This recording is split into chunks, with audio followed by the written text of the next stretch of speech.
Welcome to a brand new episode of the Jampack Report today for April the 3rd of 2020. Of course, my name is Samuel Adams, and this is a daily gaming news podcast meant to bring you the hottest news you need to know from around the industry. Hosted on YouTube and podcast services around the world 5 days a week, it's your one-stop shop for all of the hottest gaming news that you need to know. And today we have some very big news because although E3 has been canceled and Gamescom remains up in the air, it looks like IGN is going to be creating a digital event called the Summer of Gaming, and we'll talk more about that on today's show. On top of that, we're talking about Mixer giving their partners a bonus in the midst of the coronavirus pandemic, and finally, the Xbox Spring Sale is bringing some pretty good deals your way, and that will round out today's show. But without further ado, let's go ahead and dive into today's top gaming news. First off, IGN announces Summer of Gaming event coming in June, bringing you the latest news, previews, dev interviews, and more. IGN is proud to announce our new Summer of Gaming event, a global digital event set to begin this June to bring you the latest news and impressions around upcoming games and the next generation of console hardware. IGN will be collaborating with a number of partners for the Summer of Gaming, including 2K, Square Enix, Sega, Bandai Namco, Amazon, Google Stadia, Twitter, Devolver Digital, THQ Nordic, and more. Expect more details in the coming weeks. The event will include live broadcast and on-demand programming featuring IGN's editorial coverage of the work of game developers from around the world.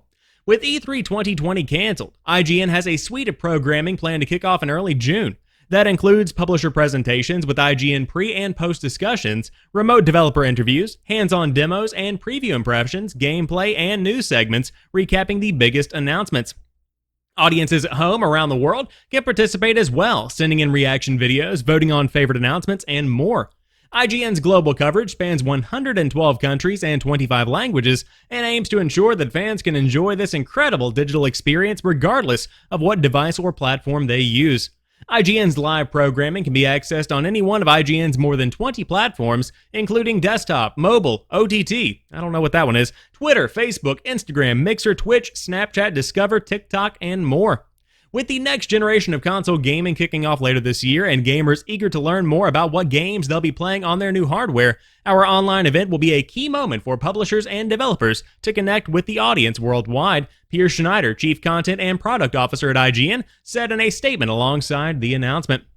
More and more people are turning towards video games for entertainment and escapism. Last week, we saw new records for traffic across all of our platforms, and we are excited to bring this global digital event to our audiences and partners, as this will be an event not to be missed, Yale Pro, EVP, and General Manager at IGN said in a statement as well. IGN will bring you more information on the event in the coming weeks, but stay tuned for all of the latest on our Summer of Gaming event. This is awesome. Okay, now first and foremost, there are going to be a lot of people to come out of the woodwork saying, I don't trust IGN, I don't like their reviews. It's not about the outlet. It's not about what's happening. It's about something that is finally taking the place of E3. Now, if you look to Kinda Funny, they have Kinda Funny Games Showcase. And of course, for those not familiar with Greg Miller and the team at Kinda Funny, I would highly recommend you dive in and give their content catalog a look. But it's good to have something to look forward to, and that's what I said on Twitter.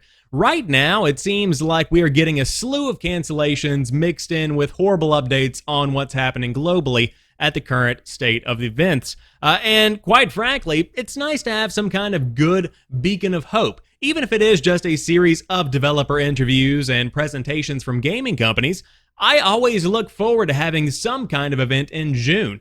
As a YouTuber, I love to have something to cover, and a podcaster, I like to have an event to discuss, and E3 has always been that event. And so, quite frankly, it's nice to see that IGN is stepping up because they have the resources and the connections to make something that is incredible. And I think what's going to really set this new event apart is the fact that audiences at home around the world can participate, sending in reaction videos, voting on favorite announcements, and more. That's really cool because a lot of people are going to be diving into this. And I say a lot, I truly do believe that it probably won't have the viewership of an E3, but people are looking for some kind of giant conference series. People are looking for some kind of update on their favorite games and to see what's coming for the next generation. And E3 was going to be that for a lot of people. So right now there's essentially nothing to take its place, but now we have IGN's Summer of Gaming event coming in June, and I'm excited to see how that stacks up But if Kinda Funny can put on the Kinda Funny Game Showcase, and I'm sure that they will again, I am sure that IGN is going to come up with something just as impressive. So I'm excited to see where this goes, and I will definitely be tuning in, as I'm sure they're going to be collaborating with Twitch and YouTube and all of the big outlets to make this quite the event, to say the least. Very cool little beacon of hope in the midst of what we're going through right now. But speaking of what we're going through right now, of course, money is tight for a lot of people. The unemployment numbers are up. It's a rough time out there for millions around the world. But Mixer is pitching in, giving extra $100 payouts to partners during the coronavirus outbreak. The coronavirus outbreak is not getting any better, and we all must do our part. Whether it's practicing social distancing and helping an elderly neighbor get groceries, however, it looks like Microsoft is helping out its Mixer partner streamers. Yesterday, a number of Mixer partners said they received $100 from the streaming platform. It's unclear if all partners received this, so if you got one, let us know. It's great to see that everyone is trying to help each other out during this difficult time.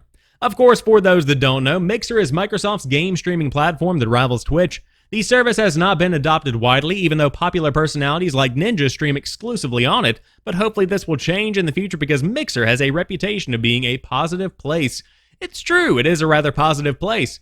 But a lot of people are going to have my initial reaction, which was admittedly, $100, what good is that going to do? And then I quickly grabbed myself, shook myself, and said, there is no obligation for Microsoft to do any of this. This is $100 that are being given out to active partners without any kind of question. As long as you're a streamer on Mixer, a partnered streamer on Mixer that is active, you get $100 from what I have seen online.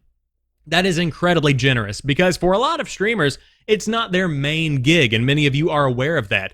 For instance, even what I do here on YouTube and on Twitch occasionally and on podcast services, this is not my full-time job whatsoever. I barely make any kind of money at all from what I do.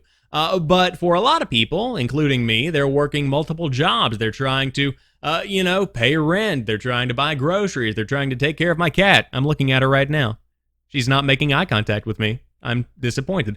But regardless, they're trying to make ends meet, and on top of that, they're creating content for an audience. And so for Mixer to recognize that and give what they can to help out partners during this difficult time, that's very cool. And it is, by all means, a lot of money, especially when you consider just how much money they're actually giving out. That's not chunk change whenever you think about giving it out to all active partners. But regardless, to move on to the final topic of today's show, again, a bit of a brief one because we didn't have that much to discuss after yesterday's devastating news about The Last of Us. But the Xbox Spring Sale 2020 is now live with hundreds of titles discounted. So, we've got an update from Major Nelson, who has now updated the weekly deals with Gold and Spotlight Sale post, and here's the full roundup on his Twitter announcement. So, back to the original story. It's finally here. The Xbox Spring Sale 2020 has begun with hundreds of discounted titles appearing on the Xbox Store. Microsoft has officially announced the sale at the time of writing, and of course more titles like Xbox 360 games may appear over the next few hours, but you can find a list of on-sale games over on the official Xbox website. So what is on offer? You've got countless games to choose from, spanning everything from recently released hits to highly discounted classics. Some of the highest rated games on the Xbox One, such as Red Dead Redemption 2 and Gears 5, make the cut, with the likes of Ori and the Blind Forest and Sunset Overdrive available at bargain prices.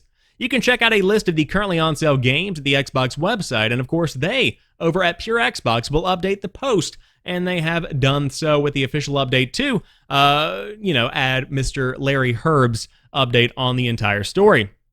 So you might be asking, what's on sale? Well, guess what? They've got some highlights for you.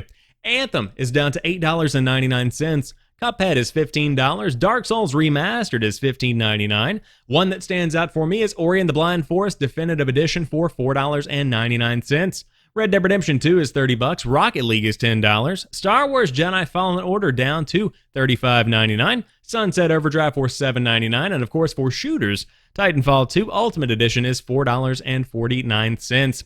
Now, before you go buying any of these, make sure that you recognize that a lot of these games are included in Game Pass, and on top of that, various other subscription services, so take that into account. But ultimately, this is a phenomenal opportunity to dive in and check out some Xbox deals. right now, simultaneously, there are also spring sales, if you will, running on the PlayStation Store as well as the Nintendo Switch eShop. So if you have a gaming console, now's the time to dive in and see what is on sale. I believe Steam is also getting underway with their spring sale as well. But it is that time of the year. We are at the beginning of April, believe it or not. And it looks like now is the time to jump if you did want to dive in and pick up some of your games you might have missed over the past few months or years.